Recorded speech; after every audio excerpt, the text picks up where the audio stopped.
Tel un artiste devant sa toile blanche, l'homme façonne ses émotions avec panache. Par sa volonté, il choisit sa palette de couleurs pour peindre son monde en douceur ou en douleur. Il peut opter pour la joie comme un soleil radieux, éclairant les chemins, faisant fleurir les cieux. Ou bien il peut laisser place à la tristesse, laissant couler les larmes sans retenue, sans adresse. La colère, telle une flamme dévorante, peut consumer l'âme de manière effrayante. Mais l'homme, par sa volonté, peut la contrôler, transformer sa rage en énergie, en force insensée. La peur, cette ombre furtive qui effraie, peut être apprivoisée par la volonté qui sait. Elle devient alors un moteur, une motivation, pour dépasser ses limites, trouver sa destination. Mesdames et messieurs, qui vous êtes et qui vous êtes? Nous sommes des menteurs, nous sommes des voleurs, ou peut-être simplement des êtres vivants qui commettent des erreurs. Des erreurs qui sont les nôtres, des erreurs qui nous appartiennent, mais surtout des erreurs dont on a amplement la responsabilité. Voyez-vous, chers opposants, je ne pense guère que vous ayez vraiment compris notre sujet d'aujourd'hui, ni votre position d'ailleurs, car votre simple présence sur cette scène, en ce moment même, est un contre-argument aussi évident qu'un nez au milieu du visage, aussi clair qu'un ciel sans nuage.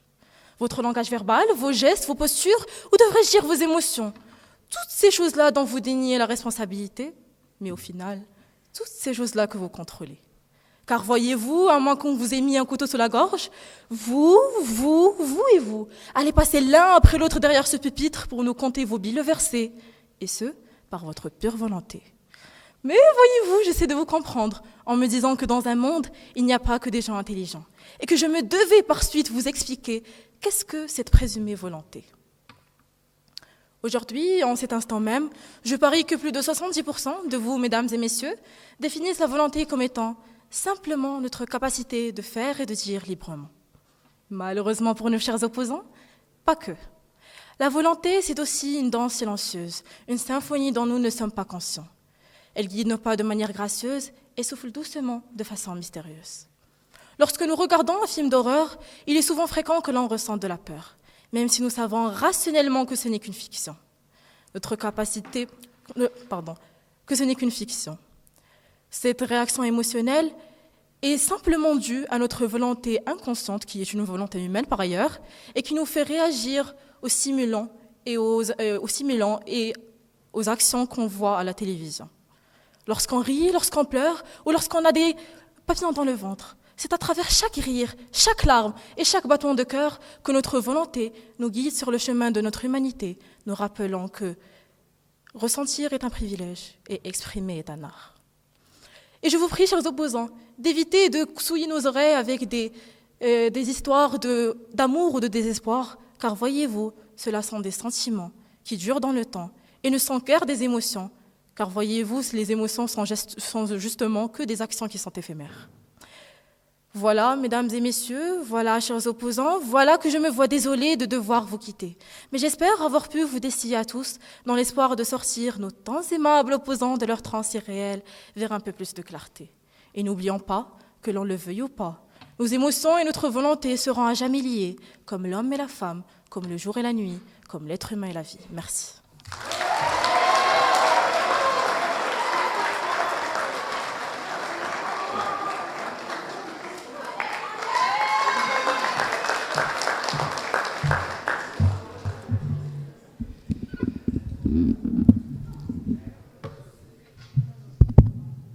Bonjour à mademoiselle dont je ne connais pas le nom, je m'en excuse. Je te félicite, il y avait de la poésie, des rimes, mais le sens en était dépourvu. Volonté, inconscience. Bon. Cher journal, aujourd'hui, maman est morte. Ou peut-être hier, je ne sais pas. Comme l'aurait dit Albert Camus. Mais pour ma part, cela fait 1 an que je l'ai perdue. 1 an que je me trouve étreinte d'une douleur si intense qu'elle semble me déchirer de l'intérieur. 1 an que je pleure le vide d'une personne ne faisant plus partie de ce monde. C'est étrange. Je pensais être plus forte que ça, capable de gérer mes émotions, de passer à autre chose comme on me l'a tant répété. Croyez-moi, J'aurais bien aimé tourner la page. Moi aussi, je ne veux plus pleurer à en suffoquer. Moi aussi, je ne veux plus sentir son odeur partout dans la maison. Moi aussi, je ne veux plus être hantée par son reflet. Moi aussi, je ne veux plus me voir dans la glace et la voir en moi tellement je lui ressemble. Mais c'est plus fort que moi. C'est tellement désagréable d'avoir l'impression d'être prisonnier de ses propres sentiments, de ne pas avoir le contrôle absolu de nos émotions. Et puis non, le prof de yoga ou le coach Pierre en gestion d'émotions ou je ne sais quoi ne m'apprendra pas à être maître de mes émotions. Car il faut se rendre à l'évidence que la volonté n'est presque, voire pas, influente sur nos émotions. Chaque matin, j'ai l'impression de lutter contre un combat déjà perdu d'avance. Je peux comprendre lorsqu'on dit que notre pire ennemi est nous-mêmes. Chaque matin, je prie Dieu qu'à mon réveil, je ne me sentirai pas aussi vide que la veille. Pitié, faites que ça s'arrête, j'en peux plus. J'en peux plus d'être dans ce 1v1 contre moi-même. Mon corps ne fait que de me trahir et me poignarder dans mon cœur déjà meurtri. Je hurle dans le vide, cherchant un répit qui refuse obstinément de venir. Je refuse de me laisser submerger par mes émotions à nouveau. Je refuse d'être la victime de ma propre détresse. Si seulement je pouvais arrêter de ressentir, si seulement je pouvais arrêter de m'infliger cette agonie insoutenable, si seulement j'avais le pouvoir de contrôler et de dompter mes émotions. Si seulement je pouvais juste pour que ça s'arrête. Mais j'ai fini par réaliser que le contrôle que je croyais avoir sur mes émotions n'était qu'une illusion. La volonté seule ne suffit pas à les dompter. Le deuil, qui par définition est une douleur causée par la perte d'un être humain, est la preuve parfaite que ce sentiment de douleur ne sera jamais causé volontairement. Et toute autre personne pensant le contraire est folle. Mais analysons cette phrase de plus près. Le deuil est un voyage solitaire dans les profondeurs de l'âme, causant à la personne la subissant un sentiment de douleur extrême. L'émotion est donc extrinsèque. Je m'explique. Elle vient de l'intérieur, certes, mais elle est issue de la cause qui est la perte de cet être cher. Cette cause, comme toute autre, est beaucoup plus influente que notre capacité à vouloir lutter et à contrôler une émotion. Autrement dit, beaucoup plus influente que notre volonté. Être apte à ne pas pleurer ses morts est une volonté que je trouve assez inhumaine et dont je pense personne n'en serait capable. Je n'en doute pas que si l'un de vos proches leur arriverait le malheur de décéder, que Dieu les protège bien évidemment, vous n'arriverez bien évidemment pas à contrôler l'avalanche de larmes qui s'écoulera de vos yeux. Ou bien je me trompe ? C'est bien ce que je pensais. Allez dire à un nouveau-né de ne pas pleurer à sa naissance, que c'est en sa volonté de gérer ses émotions. Allez dire à une femme en plein accouchement de ne pas crier de douleur, que c'est en sa volonté de gérer ses émotions. Allez dire à votre père de ne pas exploser de colère parce qu'il vous a surpris en train de consommer des substances illicites. Attention à la gifle. Allez dire à un sociopathe de s'abstenir de tuer, que c'est en sa volonté de gérer ses émotions. Ah pardon, il n'en a pas. Allez-vous dire à vous-même de contrôler la tristesse ou la colère que vous ressentirez lorsque vous entendrez le verdict de ce débat? Croyez-moi, c'est en votre volonté de gérer vos émotions. Mesdames et messieurs, vous l'aurez bien compris, c'est en la situation et la circonstance que nos émotions dépendent. Sur ce, mes chers opposants, je pense que mon temps est à présent fini, mais en tant que présidente du club de psychologie, je vous invite vivement à faire partie de notre club afin de mieux vous comprendre. Sur ce, merci et au revoir.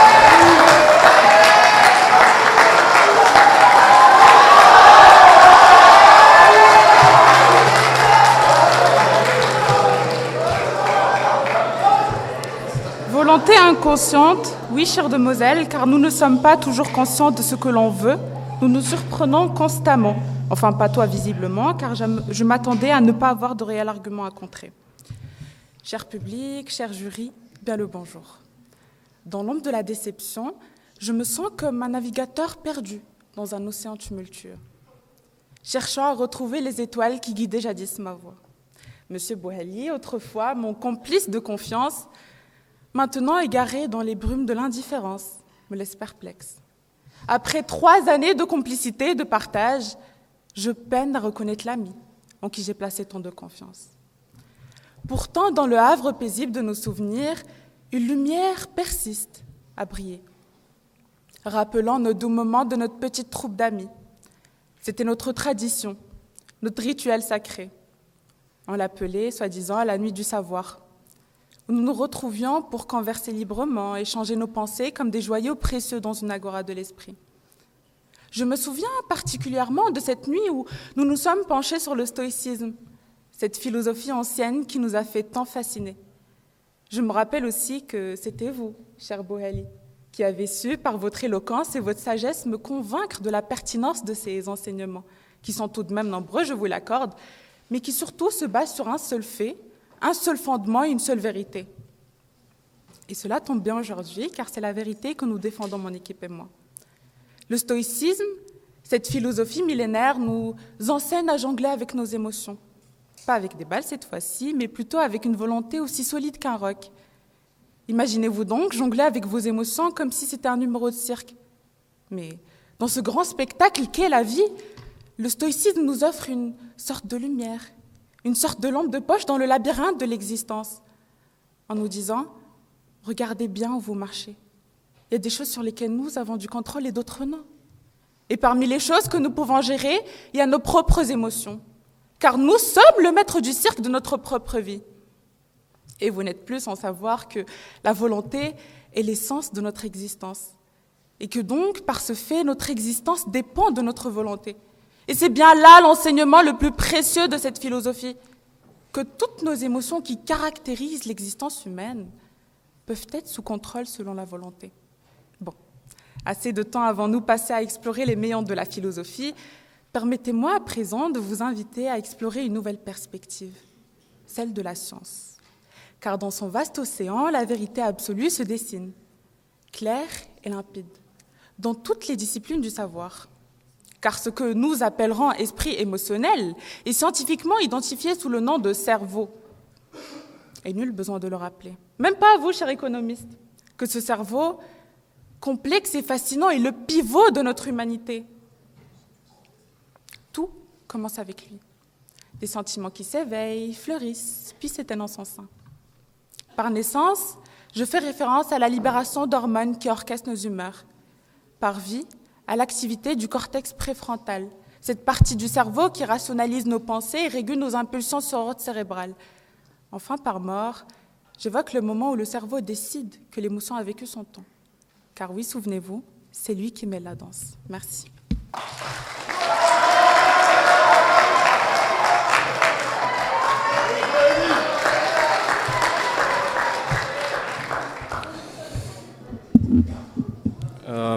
Mademoiselle Ina, nous ne sommes peut-être pas aussi intelligents que vous, puisque vous l'avez dit, mais où est donc votre présupposée intelligence lorsque vous nous énoncez que émotion, ce n'est pas sentiment, comme argument phare?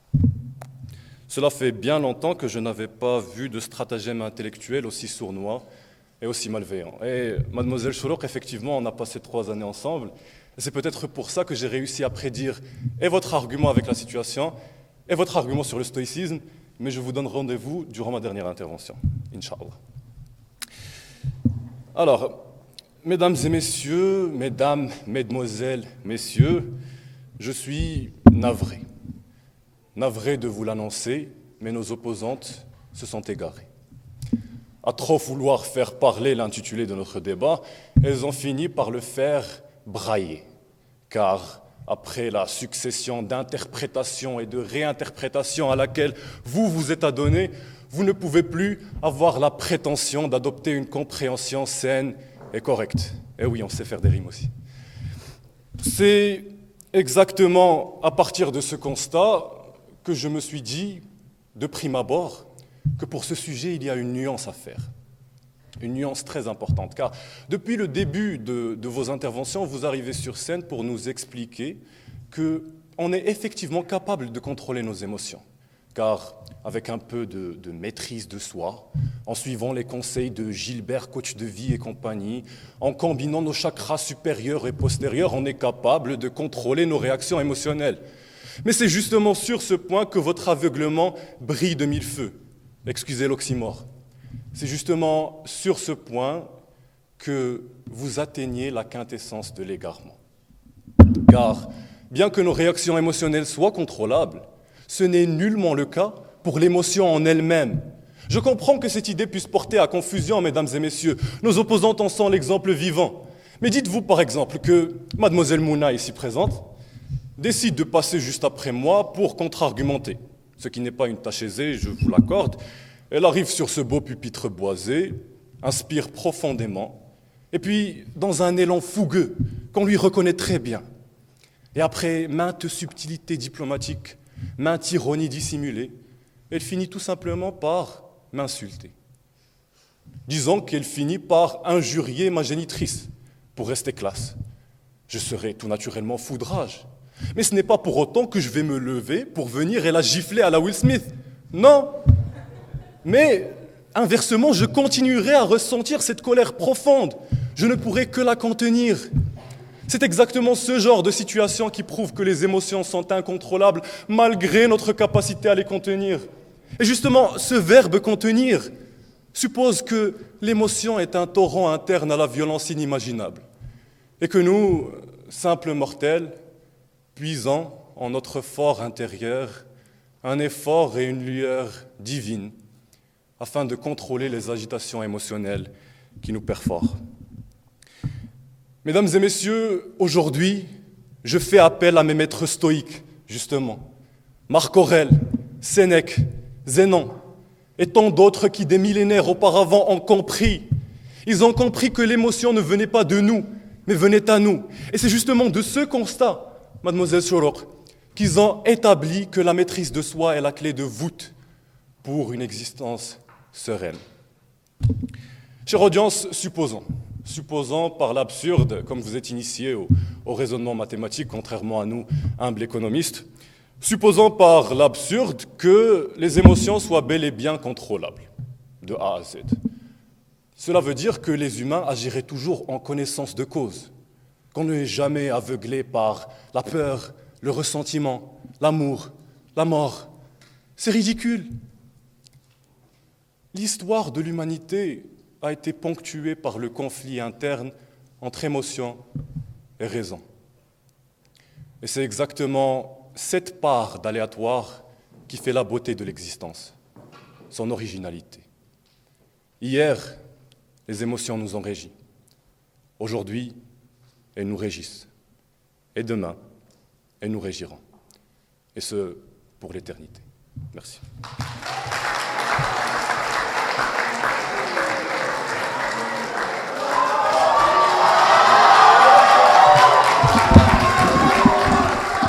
Adam, ne t'inquiète pas, je sais faire preuve de respect. Justement, Aya, dont par respect je connais votre nom, je vois bien que vous avez su gérer vos émotions. Je vois bien que vous ne vous êtes pas mêlé à l'art de la persuasion, dont je parlerai plus tard dans mon intervention. Je vois que vous avez parlé du deuil comme une émotion, mais justement, ce qui est une aimance, c'est de trouver que pour pleurer la mort de quelqu'un qui vous est proche, vous n'aurez besoin d'un laps de temps. Vous n'aurez besoin que d'un moment éphémère. Et Adam, l'argument de Lina n'était pas que les sentiments sont différents des émotions. Elle vous a expliqué cela et justement, vous avez su lui prouver votre intelligence. Vous avez su ne pas confondre entre émotions et sentiments. Car oui, après tout, l'amour, la mort, ce sont bien des émotions. Ce sont bien des moments éphémères, n'est-ce pas? Mesdames et messieurs, aujourd'hui, dans le tribunal de la vie où chaque émotion est un témoin partial, qui plaide sa propre cause dans le procès interminable de l'existence, qui essaie à influencer la délibération finale, on retrouve un juge suprême, impartial, une volonté humaine inébranlable. Néanmoins, mes opposants aujourd'hui essayent de nous faire croire que ce procès et ses témoins sont indépendants du juge. En d'autres termes, que les émotions sont indépendantes de la volonté humaine. Mesdames et messieurs, aujourd'hui, en ces jours sacrés, il m'est impératif de faire preuve de clémence et de miséricorde. C'est pour cela, chers opposants, que je plongerai volontiers à vos côtés dans cet abîme d'absurdité qu'est votre position. Cet abîme où la véracité, la moralité n'ont visiblement pas leur place. Les émotions sont indépendantes de la volonté humaine. En soutenant ceci, nous soutenons que les actions qui découlent des émotions sont également indépendantes de la volonté humaine. Car oui, et nous le savons tous, que les actions découlent des émotions, qu'en tant qu'êtres humains, nous avons été dotés d'un esprit émotionnel qui nous caractérise. Ce domaine de notre être où les émotions naissent, se manifestent et interagissent. Ce domaine que nous exprimons à travers nos actions, opinions et réflexions. Ce domaine dont nos actes dépendent finalement. Ce qui prouve que les actions et les émotions sont inextricablement liées et que séparer les émotions de la volonté reviendrait à séparer les actions de la volonté, ce qui reviendrait à nier toute responsabilité humaine et morale, ce qui reviendrait à excuser tout acte répréhensible. En effet, si les émotions qui sont le moteur de nos actions étaient indomptables, incontrôlables et indépendantes, cela signifierait que chaque délit, chaque crime, chaque acte de violence et chaque atteinte à l'humanité ne serait qu'un simple fruit d'une répulsion émotionnelle incoercible. Est-ce bien là votre vision fourbe et perfide, une vision que vous défendez, une vision qui transforme tous les criminels en victimes de leurs émotions, une vision qui transforme tous les coupables en innocents, une vision qui transforme la justice en chimère éphémère? Chers opposants, dites-moi donc comment devrions-nous agir dans un monde où votre vision serait censée? Car oui, et nous l'avons prouvé, ce n'est sûrement pas ce monde. Devrions-nous dire à une jeune fille qui a été violée que son agresseur ne sera pas condamné car son crime ne relevait pas de sa volonté? Devrions-nous dire à une mère dont on a meurtri le fils que le meurtrier de ce dernier sera innocenté car la colère qui l'a poussé à commettre son meurtre était indépendante de sa volonté? Devrions-nous dire aux victimes d'actes terroristes que la personne qui leur a ôté leur bien le plus précieux et le plus cher et le plus noble ne sera pas poursuivie en justice parce qu'elle n'est pas responsable pour son crime? Ne voyez-vous donc pas qu'en considérant les émotions comme indépendantes de la volonté, vous innocentez tous les criminels, vous condamnez les véritables victimes à perpétuité, vous enterrez la responsabilité sous les décombres de l'irresponsabilité, sous les décombres de l'injustice, et par ce fait, vous enterrez aussi la possibilité d'assumer une responsabilité. Car oui, si les émotions étaient réellement indépendantes de la volonté, comme vous le prétendez, alors comment les médecins pourraient-ils maîtriser et ignorer la tristesse liée à la mort d'un de leurs patients pour faire preuve de professionnalisme? Comment pourraient-ils surmonter le dégoût pour sauver des vies? Comment les hommes politiques pourraient maîtriser la culpabilité afin d'hisser et de combler leur nation? Comment les professeurs pourraient gérer un océan d'émotions pour maîtriser, enseigner et maintenir une classe d'élèves? Comment votre grand-mère, M. Hamza, pourrait maîtriser la joie qu'engendra votre prestation au sein de la compétition qu'elle a aidé à initier, qu'elle aide encore à développer, pour rester juste? Car oui, Hamza, figure-toi que ta présence même aujourd'hui est une contestation de sa neutralité. Car si on se fiait à vos dires, alors Madame l'Iraqi, dont les émotions que ta prestation procurera ne dépendent pas de sa volonté en tant qu'éducatrice experte à rester juste et impartiale, ne pourrait point prendre et assumer sa responsabilité en tant que jury. Mais bon, heureusement que nous ne fions pas à vos dires, que nous savons pertinemment que ces émotions sont dépendantes de sa volonté. Et en restant sur le sujet de notre débat, laissez-moi parler de persuasion. Vous savez, cet art que de mêler émotion à argument, cet art dont tu as fait preuve, Aya, et dont je suis sûre vous ferez encore preuve au cours de ce débat, cet art qui me laisse perplexe en voyant votre position. Car si on constate et si on prétend encore une fois que les émotions étaient indépendantes de la volonté humaine, alors cela signifierait que les débatteurs les plus persuasifs, les plus éloquents pourraient persuader quiconque indépendamment de leur volonté, ce qui est clairement controuvé et laissez-moi vous le prouver. Mesdames et messieurs, permettez-moi de vous faire part d'une de mes volontés. Je veux rester fidèle à ma position, je veux rester fidèle à ma conviction. Et même après avoir entendu chacune de vos interventions, je ne suis toujours pas persuadée. Alors dites-moi, chers opposants, n'avez-vous pas réussi à me persuader parce que nous avons raison, parce que mes émotions dépendent de ma volonté, ou parce que vous êtes trop incompétents pour prouver à quiconque que nous avons tort? Merci.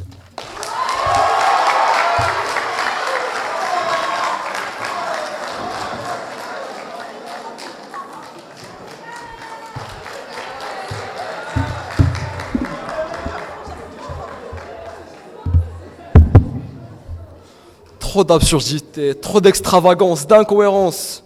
La liberté d'expression est peut-être un droit, mais l'écoute est un privilège. Alors respectez-le s'il vous plaît. Aujourd'hui, à trop vouloir philosopher, on finit par oublier que les émotions sont avant tout de simples réactions qui stimulent un processus cérébral. En effet, nous avons, ou plutôt, vous avez peut-être oublié le contrôle inexistant que nous avons sur nos émotions, qui ne sont que de simples instincts qui se manifestent par des pensées et des effets variés et variants. Opposant, on ne peut tolérer un tel oubli de votre part, car nous, au moins, notre rupture avec les SVT date de 2022. Mais vous, quelle est votre excuse? Mesdames et messieurs, honorable jury, aussi simple que ce sujet puisse paraître, aussi consensuel que polémique, qu'on le veuille ou pas, les émotions sont indépendantes de la volonté humaine. Commençons par les émotions les plus simples à comprendre, telles la tristesse, la colère, le dégoût. Ce sont des réactions instinctives qui se produisent rapidement en réponse à diverses situations. Ces réponses émotionnelles se manifestent même avant que nous ayons le temps de penser à les modérer. On perçoit d'abord une situation, ensuite notre cerveau marche d'une manière indépendante et émet des signaux qui vont sécréter des cocktails hormonaux adaptés. Ce processus qu'on peut appeler déclenchement de l'émotion est involontaire de A à Z, à moins que vous ayez la capacité de sécréter manuellement des hormones, bien sûr. Certes, certaines personnes sont capables de contrôler leurs émotions mieux que d'autres, mais je vous assure que leur source n'est absolument pas soumise à une quelconque volonté humaine. Les émotions sont souvent accompagnées de réponses physiologiques, telles des battements cardiaques accélérés, une transpiration accrue ou des changements hormonaux. Ces réponses sont aussi indépendantes de notre volonté humaine, sont déclenchées par des processus neurologiques involontaires. En somme, les émotions insaisissables et indomptables transcendent la volonté humaine, guidant notre réaction avant même que la raison n'intervienne. Leur compréhension exige une humble acceptation de leur nature autonome, rappelant ainsi que l'écoute et le respect de ces forces primordiales sont essentiels dans notre quête de compréhension et d'harmonie. Merci.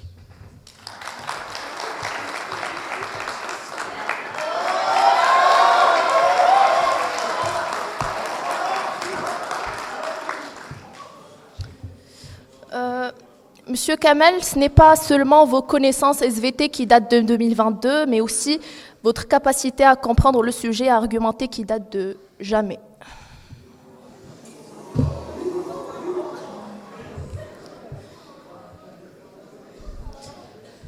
Elles sont là pour nous rappeler que pour le meilleur et pour le pire, nous ne sommes pas des machines, que nous ne pouvons pas tout maîtriser, ni tout comprendre, ni tout apprendre. À nous rappeler que nous pouvons nous briser nous-mêmes ou déplacer des montagnes. À nous rappeler que nous sommes en osmose perpétuelle avec le monde, avec le vent, le ciel, la musique, les couleurs et ces drôles de présences qu'on appelle être humain. Et ils sont là pour nous dire que nous donnons et que nous recevons sans cesse et que tout compte fait. Nous sommes vivants. Mesdames, Messieurs, c'est une notion qui me tient à cœur d'apprivoiser la furie des eaux émotionnelles en rivière dans son lit. Son flot, certes capricieux. Quand l'inondation me fauche et m'engloutit, je ne lutte pas. L'eau m'emporte pour la vivre entière et pleine, et quand me revoilà debout sur le rebord, certes, un peu fragile, l'eau a repris sa place. Je me contente alors de dire aux autres, à l'autre ou n'importe, que franchement, je suis en colère, frustrée, agacée, apeurée, honteuse, déçue. Et d'ailleurs, c'est le cas aujourd'hui, parce que dire que nos émotions échappent à notre volonté revient à reconnaître leur emprise sur nous. Et je vous assure, chère audience, une telle absurdité, une telle condition est tout sauf liberté. C'est plutôt s'exposer à une éternelle vulnérabilité où les problèmes ne cesseront de toquer à notre porte. Nous serions tous alors pris pour des petits enfants qui veulent être satisfaits à tout moment et à tout prix. Sinon, gare, donnez-moi un bonbon ou je vous pique une crise dans le magasin.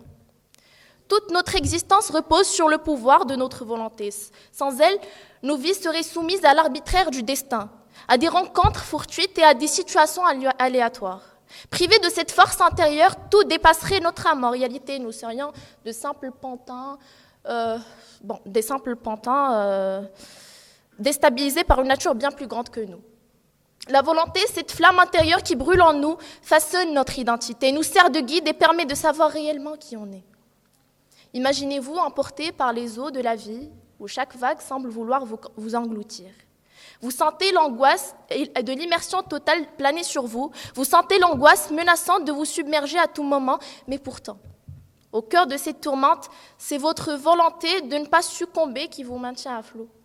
C'est votre volonté qui a le pouvoir de calmer même les tempêtes les plus furieuses de vos émotions. C'est ainsi que vous trouvez la force de poursuivre votre voyage à travers les eaux agitées de l'existence. Donner libre cours à ces émotions sans le moindre contrôle est le propre d'une bête, mesdames et messieurs. On ne peut pas imaginer des soldats, par exemple, se laisser emporter par la peur lorsqu'ils doivent défendre un front, affronter l'ennemi, protéger une nation. On ne peut pas les imaginer se noyer dans l'incertitude lorsqu'ils se trouvent sur les terres ennemies. Mais ne vous détrompez pas, mesdames et messieurs, ce n'est pas qu'ils ne ressentent plus ces émotions. Non, tout au contraire. Mais il arrive à ne pas laisser cette vague déferlante prendre le dessus sur l'horizon. Supposons qu'on n'y arrive pas, supposons que canaliser ces émotions était une sorte d'illusion ou de baratin de part et d'autre. Vous croyez vraiment qu'on pourrait vivre en société où le chaos régnerait en maître? À votre avis, que serait le monde? Mais lorsqu'on a pris le soin et le temps nécessaire pour en arriver à faire les distinctions qui s'imposent, on en va à réagir en conséquence, en contrôlant les grosses tempêtes qui agitent la surface de l'océan, car on a appris à reconnaître les conditions orageuses qui nous rappellent qu'il vaut mieux rester au quai ce jour-là, les pieds sur la terre ferme. Chère audience, honorable jury, très chers opposants, les émotions ne doivent servir que de boussole sur votre état intérieur, pas de gouvernail. Une émotion en chasse une autre.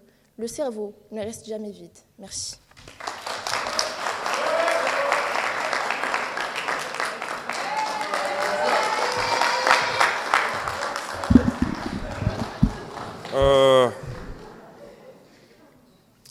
Sarah, elle était bonne celle-là, mais créditant l'auteur, bravo Mouna. Et en parlant de toi, de par ta dernière intervention, tu as essayé de nous imposer une position qui n'était pas la nôtre, nous défendant seulement le fait qu'elles soient indépendantes de la volonté. Permettez-moi maintenant de vous présenter deux différentes appréhensions du sujet. La première est la plus simple et basique, celle qui nous vient en premier à la tête. L'homme ne peut pas contrôler ses propres émotions. Et puis la deuxième, qui va à première vue du côté de l'équipe adverse. L'homme ne peut pas contrôler l'émotion de façon générale, qu'elle provienne de l'autre ou de soi. Allons-y étape par étape et commençons par la deuxième appréhension du sujet. L'émotion est innée. La peur du nouveau-né dans ses premiers instants en fait preuve. Elle n'est donc pas contrôlable, c'est un paramètre par défaut. Ce qui est contrôlable et manipulable est la réaction face à celle-ci. Vous avez sûrement pensé au manipulateur et son rôle dans tout ça. N'est-ce pas justement le concept d'un manipulateur de contrôler l'émotion de l'autre? Non. Parce que j'ai fait mes recherches, et un agent de la CIA, qui, je le rappelle, son but dans la vie est de manipuler, il en gagne sa vie. Un manipulateur se doit d'analyser une personne, ses motivations, ses croyances, ses idéologies, se familiariser avec son ego, pour ensuite jouer sur une émotion déjà mise en place et en faire ressortir la réaction qu'il veut. Le concept est pratiquement le même lorsqu'il s'agit de la première appréhension du sujet, la plus simple. Nous jouons ce rôle de manipulateur, mais sur nous-mêmes. Nous manipulons notre personne à réagir d'une certaine manière face à certaines émotions. Nous contrôlons ici la réaction et non l'action involontaire qu'est l'émotion. C'est beaucoup moins compliqué dans ce cas, puisqu'au lieu d'analyser une autre personne, on procède à une auto-analyse. Et trouver ses propres motivations, idéologies, croyances, etc., c'est beaucoup plus simple. Raison pour laquelle c'est la première idée qui nous vient par la tête. Le soi nous parle plus que l'autre. Contrairement à mes débats précédents, cette fois-ci, je veux vous raconter une histoire. La mienne. Depuis petit, je l'aimais. En ce moment, je l'aime tout autant et pour toujours. Je l'aimerai. Une histoire d'amour. T'aurais pas pu penser à mieux, mais non. Aujourd'hui, j'extériorise et ça tombe bien, ça me fait un argument. Cette fille, comme vous l'aurez probablement deviné, est mon rêve et mon cauchemar. Ma vie et ma mort. Ça peut paraître exagéré, mais je ne peux rien y faire. J'ai beau essayer de me délaisser de ce sentiment aussi beau qu'horrible, mais je ne peux rien y faire. Non, ça ne veut pas dire que je suis esclave de cette émotion. Je peux la cacher. D'autrui et de moi-même. Ce que je fais d'ailleurs à merveille. Mais la cacher ne veut pas dire la supprimer. Cette émotion est toujours là, toujours présente, indépendante, dans l'ombre de ma conscience, prête à ressurgir à n'importe quel moment, et peut-être bien qu'elle a fait. Et oui, c'est bien triste que je ne puisse contrôler mes propres émotions. J'aurais tant aimé ne plus ressentir cette haine lorsqu'elle traîne avec la jante masculine, mais adolescent que je suis, je ne peux rien y faire. J'aurais tant aimé ne plus ressentir ce manque lorsqu'elle me manque, mais adolescent que je suis. Je ne peux rien y faire. Bon, c'est sans le blabla émotionnel, parlons rationnel et passons au pourquoi du comment. Parlons de la réaction chimique que l'amour a sur le cerveau, justement. Parce que, si je peux préciser quelque chose, c'est que personne ici ne peut décider de la personne qu'il aimera ou détestera. Personne ici ne décidera de la réaction chimique que son cerveau aura lorsqu'il sera confronté à une certaine situation. La première étape de l'amour est ce que les psychologues appellent l'engouement, ou l'amour passionnel. Cette étape intensifie l'activité d'une région dans le cerveau dont je vous épargne le nom compliqué sans raison. C'est cette région qui traite les récompenses et les motivations. Et elle apprend au cerveau de répéter l'action en anticipant la même récompense. Lorsque la récompense n'est pas là, un sentiment de mal-être se présente contre notre gré. On peut aussi dire que l'amour rend bête, puisqu'il alourdit le cortex frontal, notre esprit critique. La deuxième étape est l'amour compassionnel. C'est là où on commence à se sentir un peu plus détendu et engagé dans la relation, et cela est dû à deux hormones, l'ocytocine et la vasopressine. L'ocytocine, elle, libère les hormones du stress, raison pour laquelle c'est si relaxant de passer du temps avec son partenaire. De l'autre côté, la souffrance d'une rupture, elle provient du cortex insulaire, région qui traite la douleur physique et sociale. De par notre constitution d'adolescent, notre cerveau est toujours en développement. C'est pourquoi le premier amour est si euphorique et la rupture si douloureuse. Merci.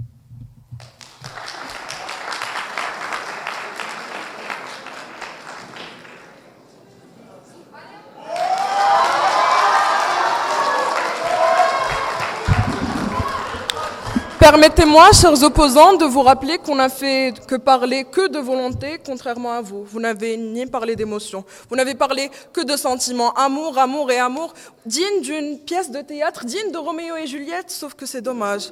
Notre sujet ne considère pas les sentiments comme les émotions. En fait, ce n'est pas notre sujet qui ne les considère pas comme interchangeables, mais la définition même des mots.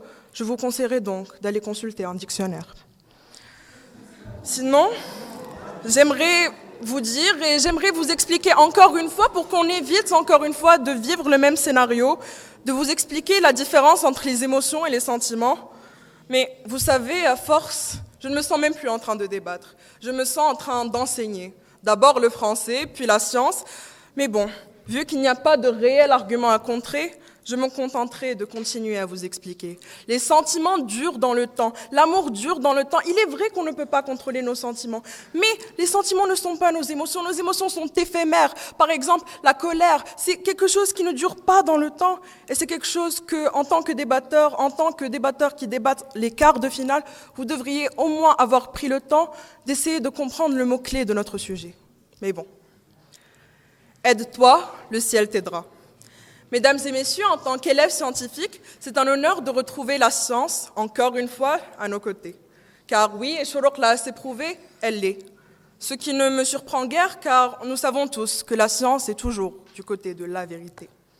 Mais cette fois-ci, ce n'est pas la neurologie qui confirme nos dires, mais la psychiatrie. La thérapie cognitivo-comportementale, réputée pour être la thérapie la plus performante, est basée sur plusieurs procédés que nous ignorons pour se concentrer et se focaliser sur la finalité. Car oui, il y en a une. La maîtrise d'émotions, une maîtrise dont on est capable quand on le veut.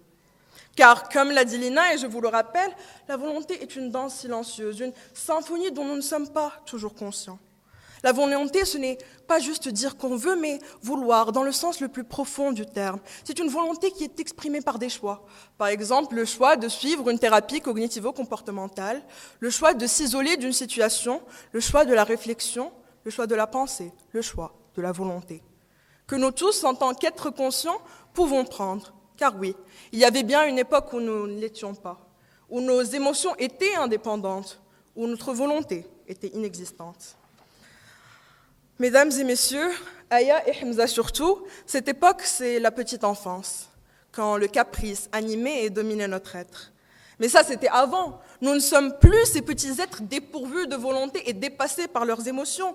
Nous avons évolué. Notre vie elle-même est une évolution, car, après tout, la seule constante dans notre vie humaine, c'est bien le changement. Et si vous échappez à la règle, cela fait de vous une exception, qui ne fait que confirmer cette dernière. Mais quand vous nous mettez tous dans le même panier, vous niez que nous avons évolué, vous remettez en question notre humanité. C'est comme si vous nous disiez que l'homme marchait toujours à quatre pattes, qu'il n'avait jamais appris à se mettre sur ses deux pieds. Sauf que, chers opposants, il n'y a que votre semblant d'argumentaire qui ne sait pas rester debout. Sarah, tout à l'heure, je partageais ton dégoût, maintenant ce n'est plus le cas. Enfin, c'est bien ça la caractéristique clé de l'émotion, c'est bien l'éphéméride.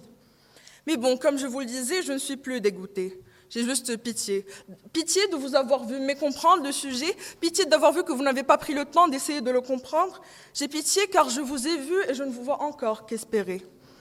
Espérer d'avoir raison, espérer de gagner ce débat, espérer, mais vous ne voulez pas.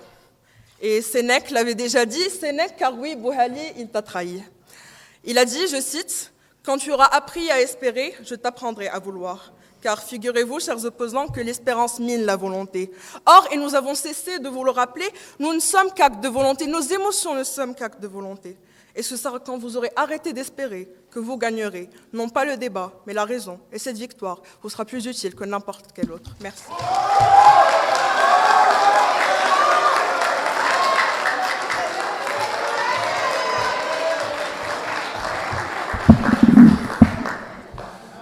Mademoiselle Mouna, je ne vois pas pourquoi on a parlé tant que ça d'amour. Enfin, je ne trouve pas, mais vous semblez faire une fixette sur ce sujet.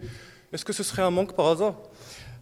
Mesdames et messieurs, je suis peut-être pas aussi intelligent, peut-être comme Mademoiselle Lina l'a si bien dit, comme Mademoiselle Mouna l'a si bien dit, mais je suis sûr d'avoir l'ouïe solide.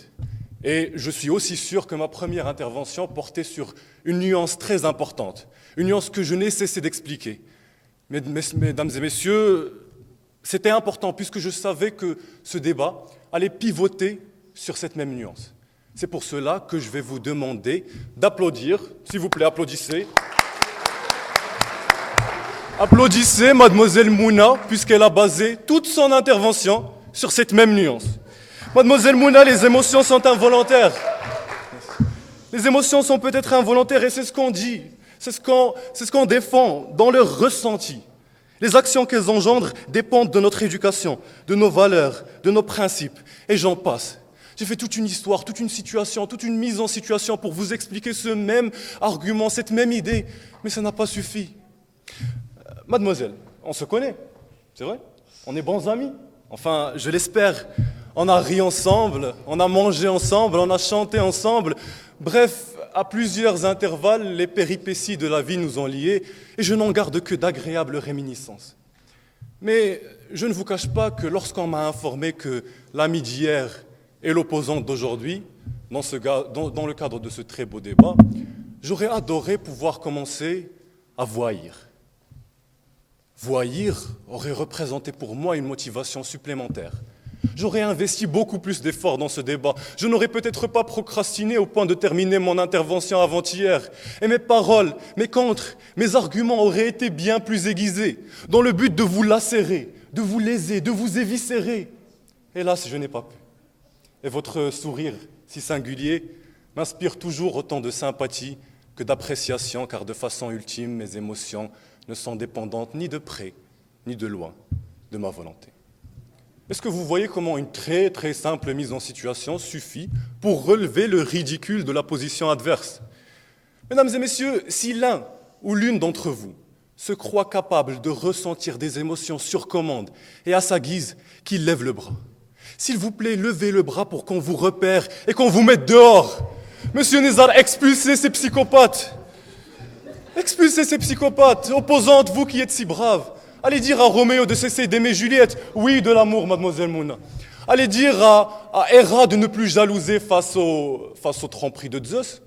Allez dire à Antigone de ravaler sa fierté et de laisser son frère pourrir à la belle étoile. Allez dire à ces gens, allez dire à nos bacheliers fougueux qui vivent leur meilleure amourette dans les recoins les plus sombres des couloirs de ce bel édifice. Allez leur dire que l'un des examens les plus importants de leur vie les attend en fin d'année et qu'ils devraient tout arrêter. Arrêter d'aimer, arrêter de ressentir, arrêter de vivre. Opposantes, parcourez le monde, notre monde.